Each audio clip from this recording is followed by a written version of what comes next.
Hey, I'm Jake. I make RPG supplements and videos about Pathfinder 2, or Poof 2. I can't. Don't be a stupid head.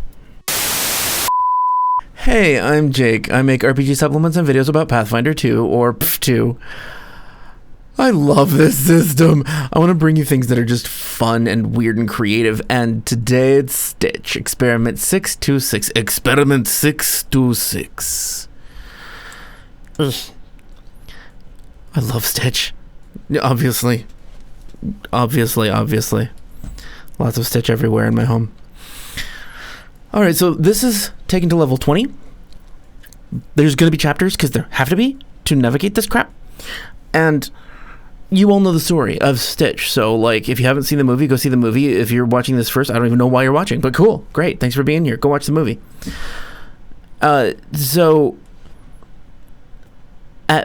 So to begin with, if you don't want to hear like all the explanations and like rules, guidelines and stuff that I'm going through, and you want to go right to the feats, go to this time here.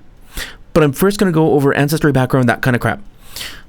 So to begin with, in building Stitch, as I do in building anything, I'm using free Archetype and Ancestry Paragon, because those are fun to use, give more options, and you can add a lot of flavor by doing those things. So he's following those. I also didn't give him any items, but the finished character sheet will be there for you to download if you want to. Constitution, strength, and dexterity are of primary importance. Obviously, especially strength and con. They should be enormous. The way I finished creating this, there were a couple of different methods. He ended up with 380 hit points at most. This one has 366 because it has a little bit more adhering to the film's abilities. So Stitch is an experiment. He was made in a lab. That makes him like a feral child or a magical experiment in theme, and those are the backgrounds that actually work fairly well with him because he needs imprecise scent, and those both grant it.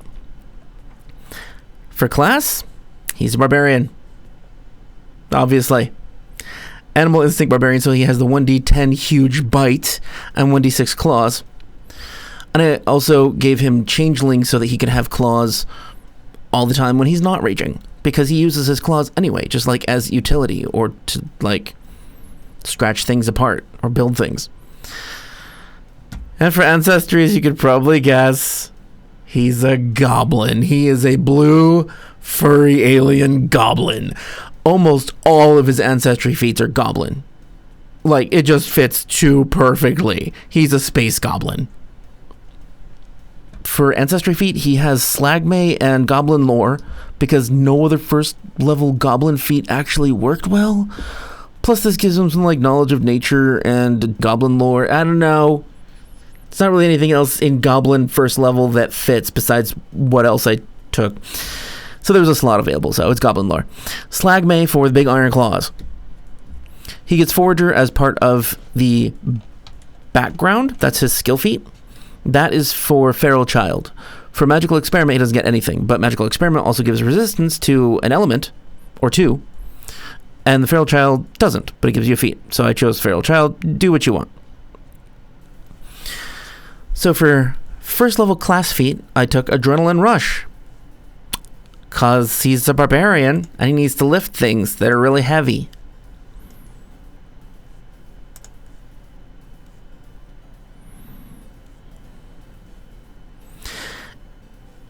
Adrenaline Rush says, while you're raging, increase your encumbered maximum bulk limits by 2. You also gain a +1 status bonus to athletics checks to lift heavy objects, escape, and force open. He's a monster. He's supposed to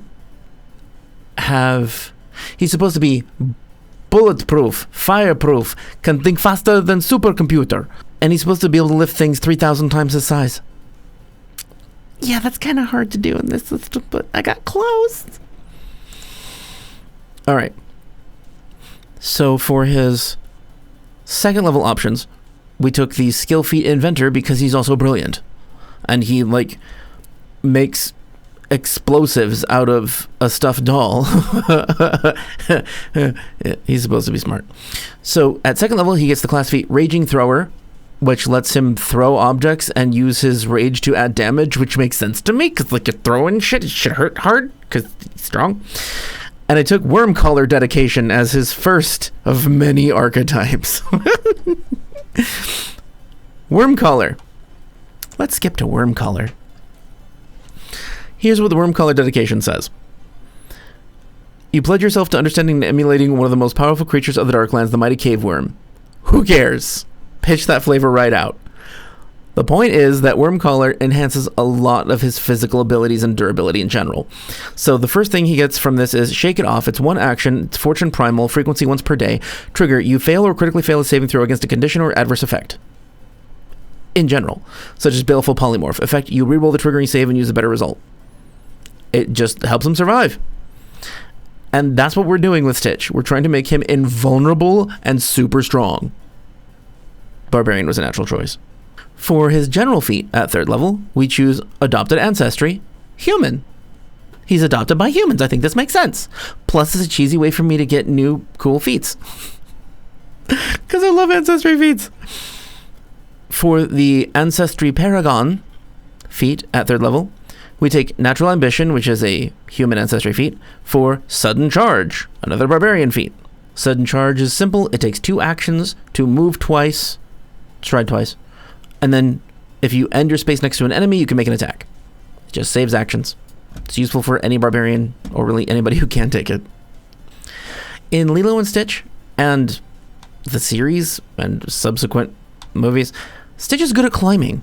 So for 4th level, we're taking the skill feat Combat Climber. It says you're not off guard while climbing and can climb with a hand occupied. You must still use another hand and both legs to climb. Fine. It's also a prerequisite for 2 different things that we're going to take, because we have to, so that he can eventually just climb without having to check. For 4th level class feat, we take Fast Movement as a barbarian because it's better to be faster. In one scene of the first movie, Stitch rides a bike across the island in like a few seconds, so we want to give him as much speed as we can possibly handle. And for the archetype feat, we take Worm Skin, again from Wormcaller Archetype. I love this archetype. Alright, so Worm Skin, what it does is your flesh grows thick and bloated, protecting you against harm. We're just going to say it's part of his creation, because he's already a freak. You gain resistance equal to half your level versus one of the following types of damage chosen when you take the feat. Fire, cold, or bludgeoning. This choice cannot be changed. And you can take this feat again for another type of damage. Obviously, he's supposed to be fireproof. We're going to take fire resistance. Now, this is the only source of his fire resistance besides magical experiment. If I want to include kineticist, I could take deflecting wave and give him up to resistance 40 versus fire. But that involves being a water kineticist, and he's afraid of water. It doesn't make any sense. Plus, it's just never magical. He doesn't do anything magical. He doesn't have spells. He's just really fucking durable and strong. So this is why we're taking this fire resistance here. It also says when you're unarmored, your flesh gives you a +2 item bonus to AC with a dexterity cap of +3. You can apply with armor potency runes and property runes directly to your flesh, though excruciatingly painful. That's funny to me. It doesn't really matter. Fine. His skin is tough. That makes sense. At 5th level, we take the ancestry feat Chosen of Lamashtu. Because of course he worships Lamashtu. It's a BS reason, I don't care. It's so that we could have taken the versatile heritage Changeling and still get Unbreakable Goblin heritage for Goblin. So Chosen of Lamashtu, we take Unbreakable Goblin because like every other ancestry feat is related to Unbreakable Goblin, or cheesily getting more feats with Human, or getting a specific ability with Changeling. Really, there's only one feat that I want to Changeling for, but it makes perfect sense. So I'll get to that in a minute. I am unnecessarily happy with my 6th level skill feat choice, Fascinating Performance. It's Stitch. He plays the guitar, and he dresses up like Elvis, and he loves performing and singing. I don't even know why. It's just a way of adapting to society. So I'm going to read Fascinating Performance because it gets pretty cool. When you perform, compare your result to the will DC of one observer. If you succeed, the target is fascinated by you for 1 round. If the observer is in a situation that demands immediate attention, such as combat, you must critically succeed to fascinate it, and the perform action gains the incapacitation trait. You must choose which creature you're trying to fascinate before you roll your check, and the target is then temporarily immune for an hour. If you're an expert in performance, you can fascinate up to 4 people. If you're a master, up to 10. If you're legendary, anyone who sees you perform. Yes! I love that there's so many aspects to this character. Oh, man. He just occasionally dresses up like Elvis. You know, rhinestone coat and everything. Next feats, level 6, Inexorable and Worm Sense. Both are from the Worm Color archetype.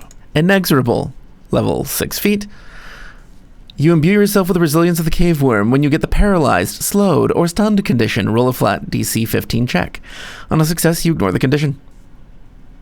It just makes him more impossible to defeat. And we also take Worm Sense, which is a 4th level feat. It's not technically necessary.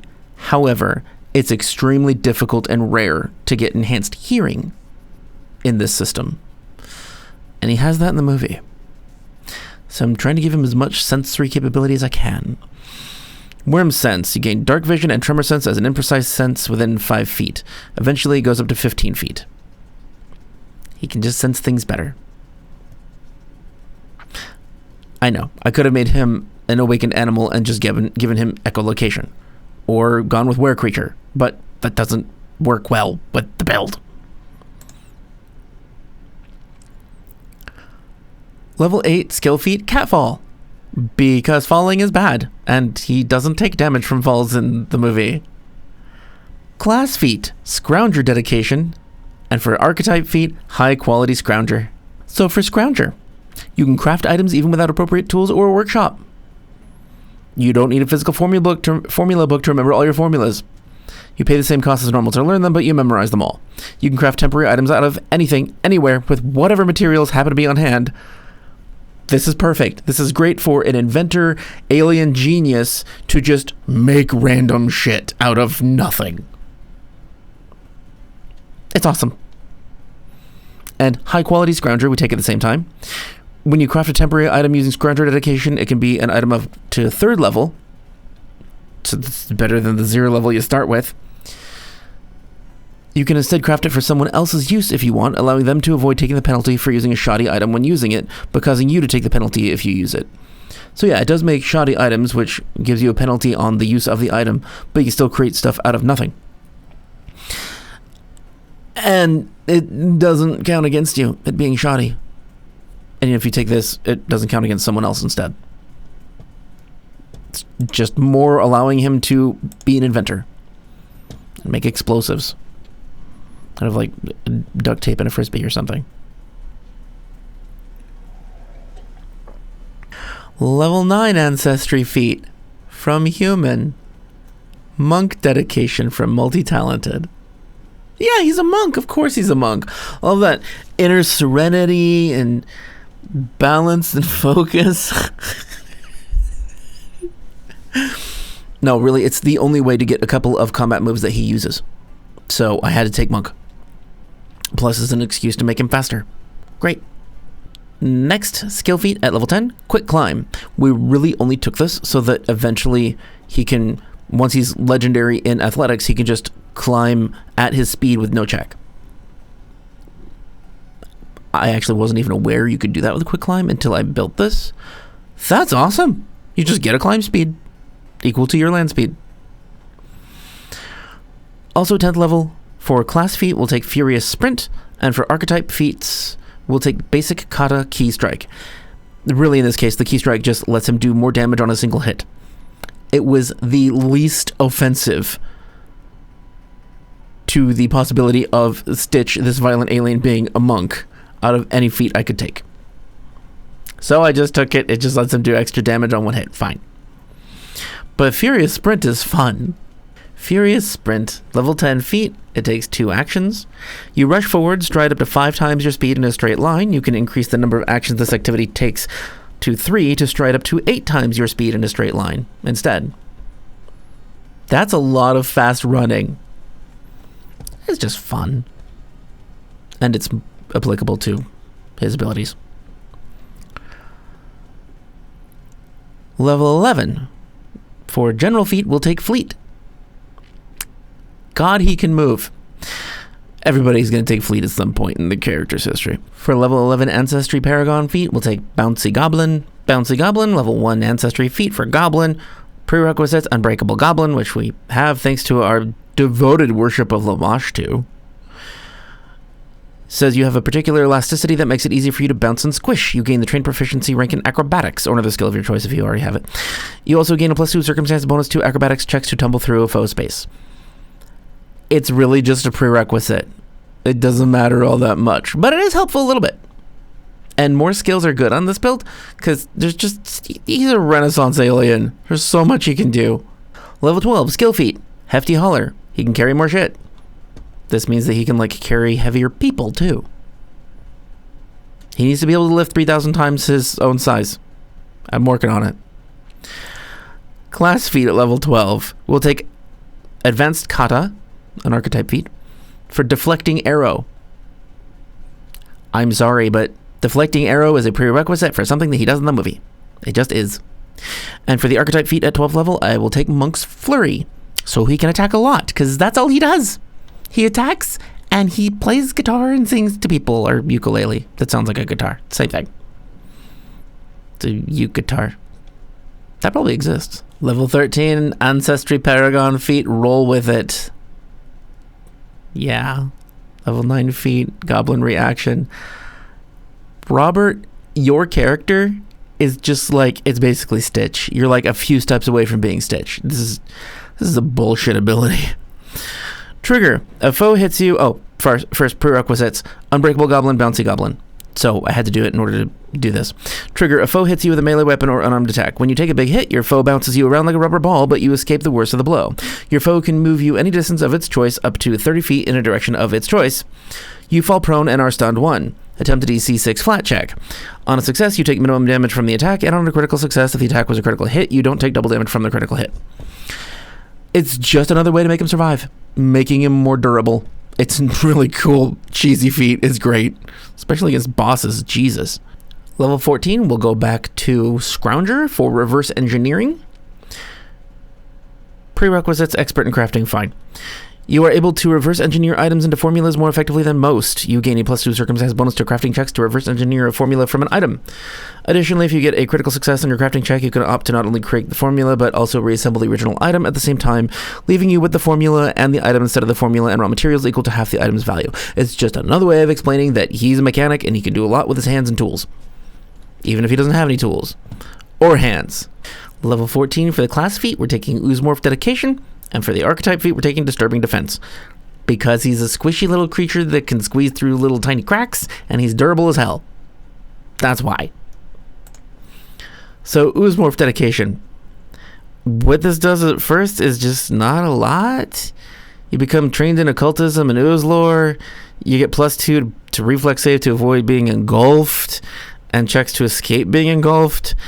And you become increasingly off-putting. He's an alien. He looks like a freak. That part at least makes sense. That's pretty much all it does. So, Disturbing Defense.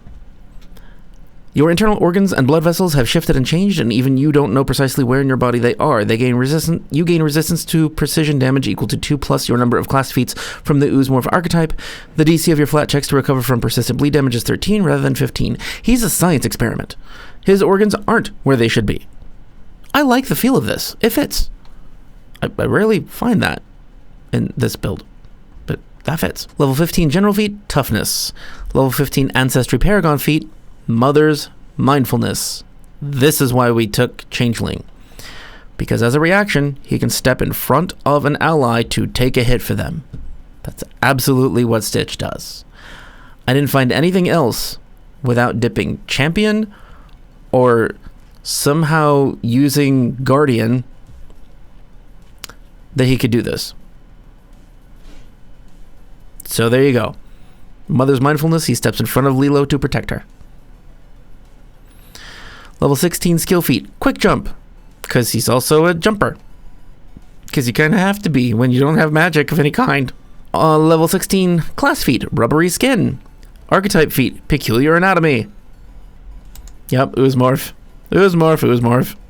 Okay. Rubbery skin. Level 10 feet. Prerequisites disturbing defense, so we had to take the last one, but that's fine, it's good anyway. Your skin develops a malleable rubbery quality. You gain resistance to bludgeoning damage equal to 2 plus your number of class feats from the Oozemorph archetype. You also gain resistance equal to twice that amount to extra damage from critical hits. If the resistance is greater than the extra damage, it reduces the extra damage to 0, but doesn't reduce the attack's normal damage. Eventually, this doesn't do a lot while you're raging, but it helps in the meantime. So it is still a positive overall. And peculiar anatomy, level 14 feet. Prerequisites, disturbing defense. Your circulatory system contains viscous protoplasmic fluid instead of ordinary blood. You get a +2 circumstance bonus to saving throws against disease and poison, and resistance to poison damage equal to half your level. All of that makes total sense to me for an engineered creature. In addition, your resistance to precision damage from disturbing defense increases to an amount equal to 7 plus your number of class feats from the Oozemorph archetype, and the DC of your flat checks to recover from persistent bleed damage is 8 rather than 13. He's just fucking durable. The Oozemorph and the Wormcaller archetypes were great for adding extra durability that is uncanny and strange, like Stitch. Level 17 Ancestry feat, Reckless Abandon. It's a level 17 Ancestry feat for a Goblin. It's a free action. Frequency once per day. This is such a great feat. Despite a lifetime filled with questionable decisions, you've managed to survive as though you have uncanny luck that lets you avoid the consequences of your own actions. For the remainder of your turn, if you roll a failure or critical failure on a saving throw against a harmful effect, you get a success instead. Further, enemies and hazards that would damage you this turn roll the minimum possible damage. Fucking awesome. These benefits apply only to harmful effects incurred entirely during your turn in which you activate Reckless Abandon, such as running through a prismatic wall. Persistent damage and conditions that were applied prior to your turn proceed normally, and as soon as your turn ends, you are subjected to the full consequences of any danger still threatening you. Like, don't stop in a firewall. Just don't. It's bad. But this is amazing. And also, this totally fits the scene where Stitch like rips open the trunk, the tanker, and makes an explosion under him just to get the lift from the explosion. That's Reckless Abandon. Level 18, Titan Wrestler. This dude's small. He's gotta wrestle things bigger. I know, you could have taken it earlier. Just switch stuff around if you want to. It's low level. Level 18 class feat, Brutal Critical. It just does extra damage on a critical hit. He hurts things. He's a monster. He does lots of damage. Archetype feat, Whirling Throw. That's the monk thing that I took monk for. It was either wrestler or monk, and monk also gave extra speed and flurry, which makes sense because he hits things a lot when he wants to. So Whirling Throw just lets you throw people, which is clearly part of what Stitch does. 19, General feat, Improvised Repair. Yes, genius, repairing objects. Ancestry Paragon at 19 level, Clinging to Life. Clinging to Life was a bit of a cheesy move in my case. It has the reincarnated tag, which Stitch isn't, but he's also created, not born, so maybe he's just special. Level 13 feat, free action. Once per day, when you're reduced to 0 hit points and don't immediately die, you go to 1 hit point instead, fall prone, and are unconscious, and you don't gain the wounded condition. It's bullshit. It's amazing. It's more survival. Level 20 skill feat, Distracting Performance. You can't tell me an Elvis impersonator that's a blue furry alien is not distracting. Class feat for 20th level, Unstoppable Juggernaut, Archetype feat, Arrow Snatching. Monk had to go for arrow snatching, because what else is this if not arrow snatching? I don't know. Plasma tossing? Closest I could get. I will read Unstoppable Juggernaut to you. You have become a brutal, unstoppable force of nature, able to shrug off mortal wounds with ease. You gain resistance equal to 3 plus your Constitution modifier to all damage, and your resistance from raging increases to 8 plus your Constitution modifier.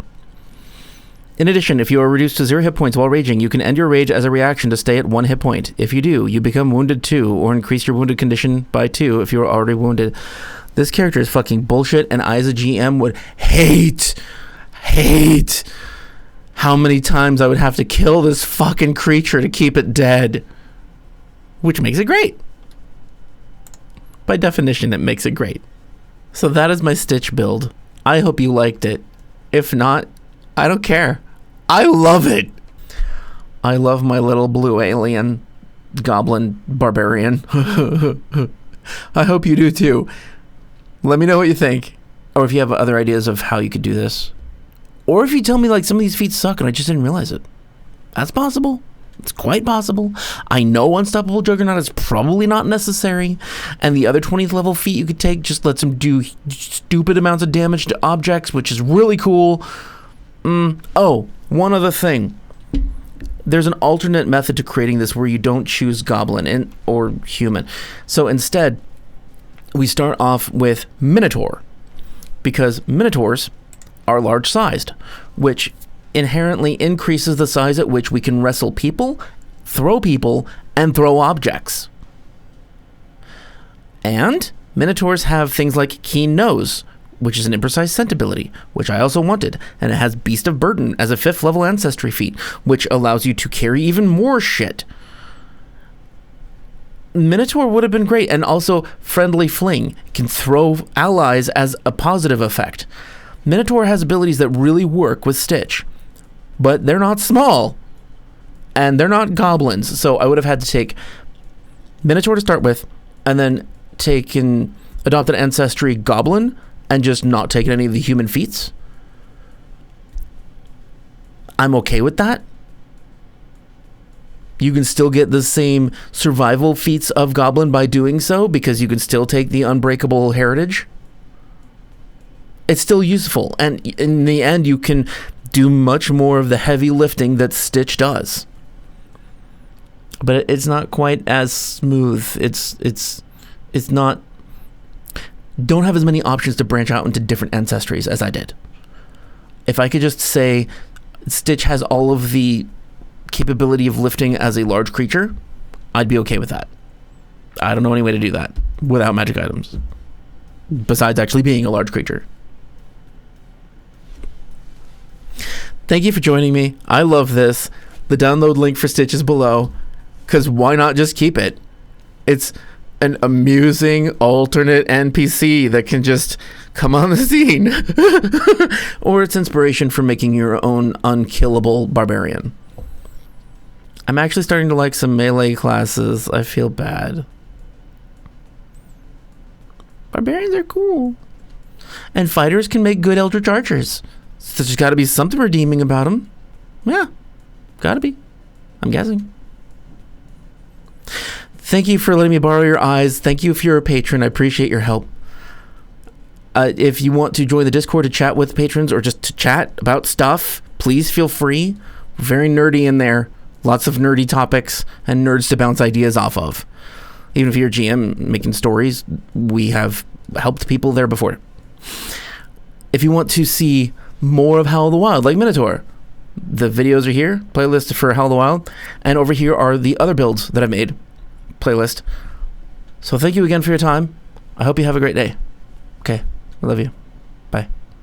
Ohana means family.